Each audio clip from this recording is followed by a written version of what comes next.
somebody said something like, the fascism is when the colonial countries start to do to the people inside that country where the same thing that they have done to the colonialized world for 600 years. His name was something like Amali. What was it? He looked a lot like you.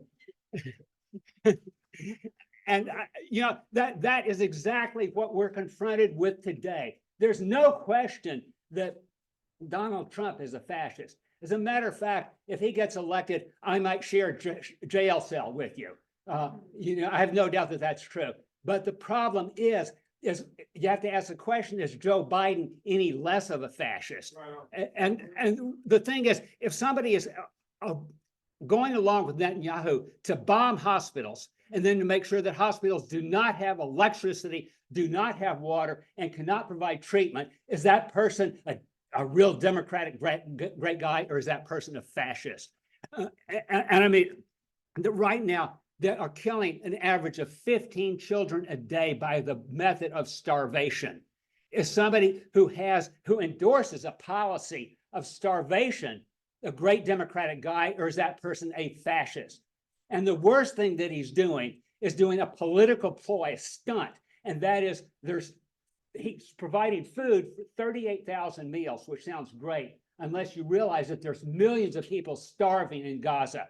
This is nothing more. It's not fighting the famine. He could stop what's going on immediately by saying the U.S. is not going to provide any more guns to Israel, and ask Israel. I would go a step further and say, Israel, you got to give all the guns back and all the ammunition back that we've given you before.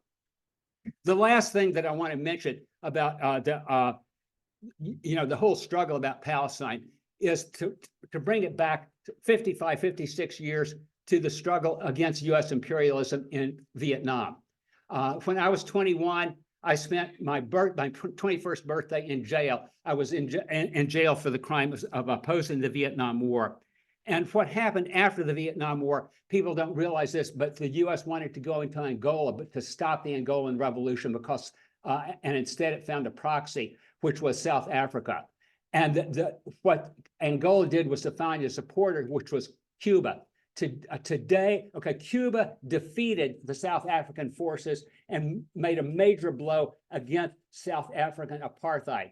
Today, South Africa is the country which is the first one providing testimony in the World Court against genocide genocide of Israel against Palestine. It's very, very clear that there is a continuous flow, that the struggle that we started against the war in Vietnam now today ends up as a struggle against what's going on in Palestine.